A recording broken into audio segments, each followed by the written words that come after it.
Welcome to Wisdom Wednesday. It is December 20th, 2023, and it's the solstice. It's the winter solstice here in the Northern Hemisphere. And in honor of the solstice and in honor of our theme that we've been working with these last couple of months of unity, um, today we're focusing on some shadow work. We just did a meditation together. Those of us that are here live, we just did a guided meditation where we met, where we brought to mind an aspect of the self that we don't like or we're not very proud of. And then did what we could to embrace that aspect of self. The winter solstice is a great reminder that in nature, everything is equally dark and light, that the darkness isn't bad. Um, and this theme of unity, right? Wanting to be experience the unitive state, that is the meditative or yogic state, wanting to experience interconnectedness with everything around us and integration of everything inside of us. Wanting these things means we don't get to push away the aspects of nature, aspects of self, or aspects of the world that are more difficult or dark or heavy or stressful. Um, so so what we did was just contemplate what is it that if I could get rid of it right now I would. And to me, the first time that I asked myself that question, it was interesting. It was elucidating, because again, this is just how the human psyche works. That these are the kinds of things that we won't even articulate them to ourselves out of that desire to keep them shadowy, right? If um, in my case, my shadow aspects are all things that I feel shame around. They're things that I have been wanting to hide, definitely from other people, but for a lot of my life, even from myself, because they felt so scary, so dangerous. Um, and I'm quite certain that, I remember doing shadow work when I first started my yoga teacher training in my late 20s. Um, I was working with different shadow aspects then. I feel like I'm because I was still in denial of kind of the shadowiest shadow aspects then. And so um, I recommend anybody who wants to do this work to just work with what comes up in the moment. That's where you're supposed to work. That's great. That's the level, that's the area where you're meant to be, you know? Um, so anyway, for me, just asking that question and seeing what pops up, that alone for me has been very freeing. As my teacher Nasargadatta says, um, once you bring something into consciousness, consciousness starts to do all the work. Um, that's not to say that, just doing a shadow meditation or asking an inquiry question and then having an answer pop up means that the work is done. It just means that now the conscious mind is on the scene, and it's inevitable that things are going to start to shift and unravel just by being aware. The way that he tells it, awareness is this incredibly powerful thing. Um, and so all this energy that we tend to put into like pushing our things out of our awareness, um, we get to stop using that energy for that, and then suddenly we bring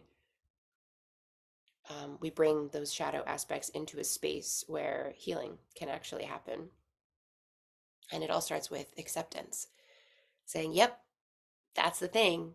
That's the thing I don't like about me, you know? Um, and so that's all to say, yeah, I mean, we may have something to come to consciousness that's like, okay, and now I'm gonna have to do some work on this. But I do also want you to celebrate just having brought it into consciousness at all and trust that that journey is already happening now. And that for a lot of us, that's the hardest part.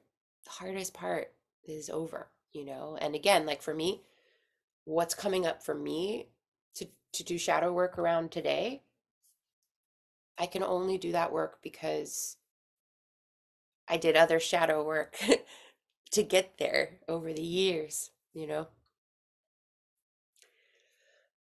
um, so Pamela had a beautiful experience in meditation, which she describes here. My feeling was sticky, and the more I noticed it, the more sticky it was. Then, when accepting it, it turned into liquid. It was as if when I stopped pushing, it stopped being sticky. And I just think that that's a really beautiful way of describing exactly what this process is meant to be.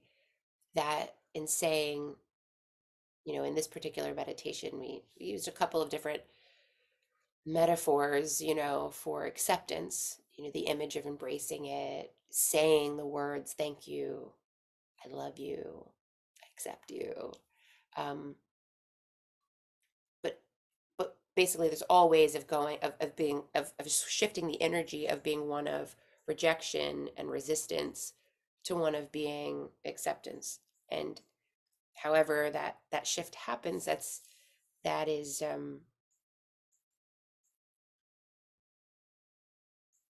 us allowing that aspect of self to come out of the shadow into the light where it can get reintegrated, right?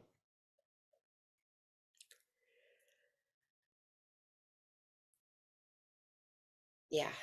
And Holly wrote, I always find shadow work interesting and difficult. This is legit. I have trouble naming the shadow or pulling it apart. I see instances of it arising.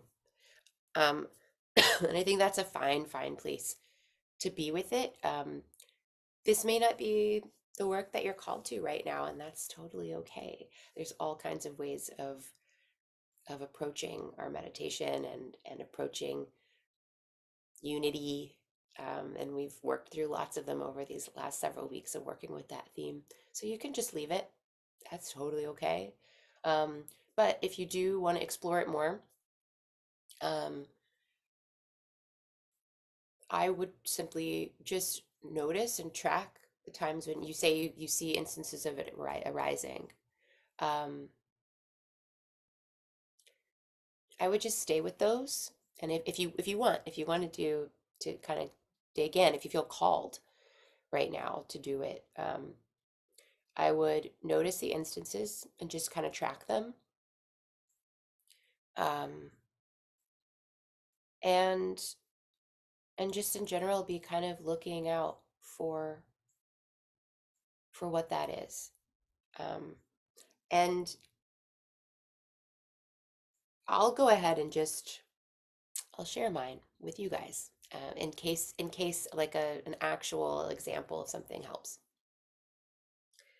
Um,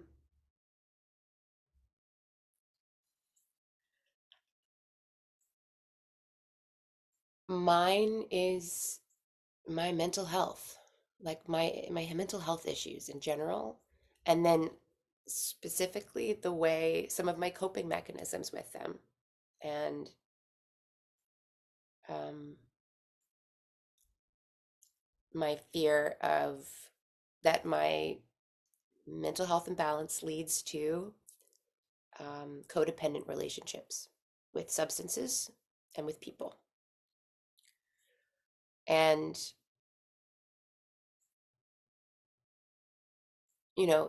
like this shadow for me feels so, so, so deep and real that, again, as of, I don't even know, like maybe a year ago, I don't think I could have said that out loud to others, you know?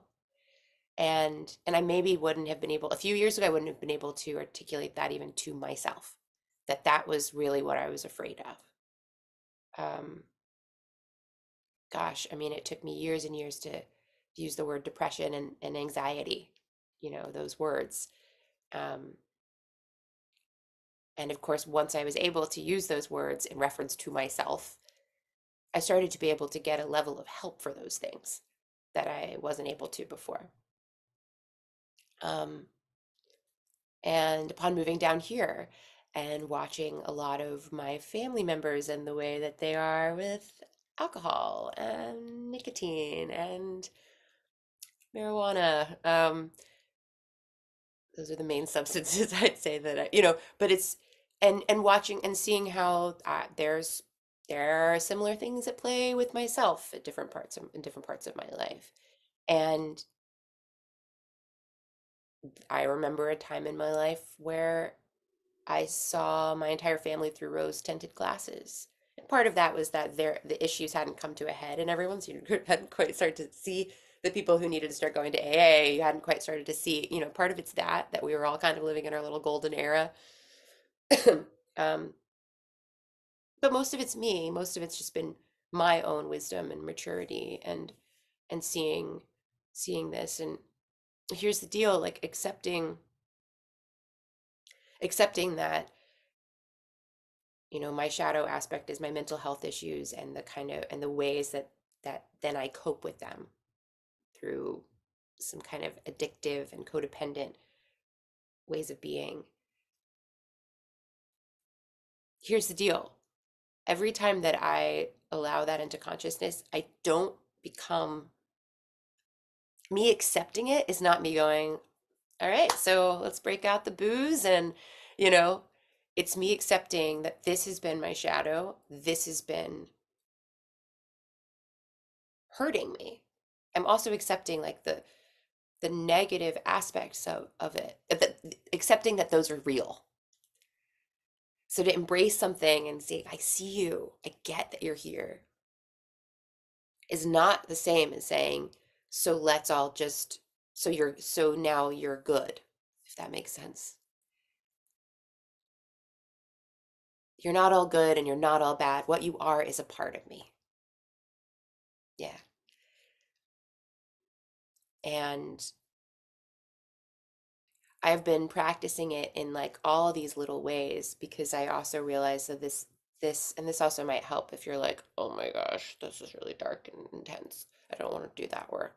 Um, I've also been doing it with like aspects of my body. I have autoimmune issues and I have aspects of my body that don't work as well anymore. um, and when I have pain and I notice it's like it's my autoimmune stuff or whatever, it's just some kind of physical pain, I will do the same thing. Hi, welcome. I accept you. I love you.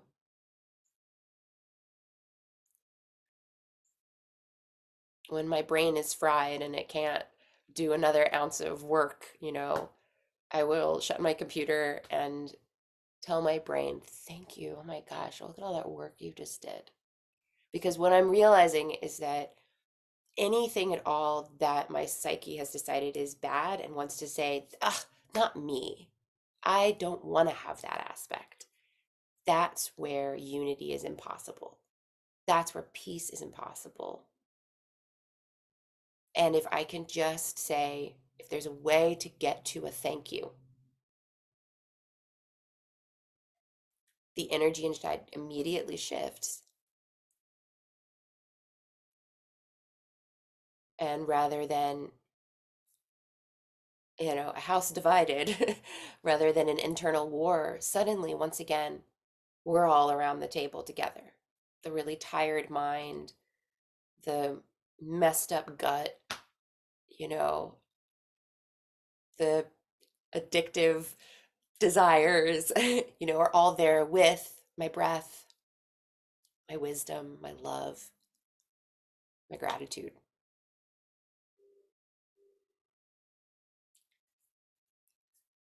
And so yeah, that's where I'm practicing right now. And yeah, going back to that question, if you have trouble naming it, pulling it apart, I think that's okay.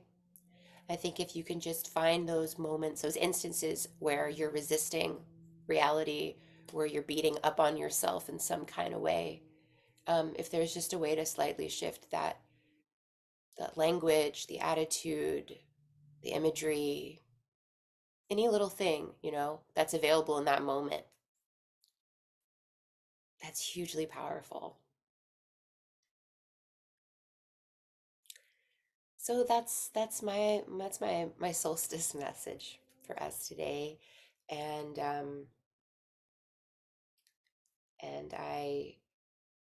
I wish everyone who's here and everyone who ends up watching this happy dancing with your shadow, and happy solstice, happy holidays, and we'll be together next week after Christmas. Um, and in the meanwhile, I'm sending you much peace and love and joy and unity.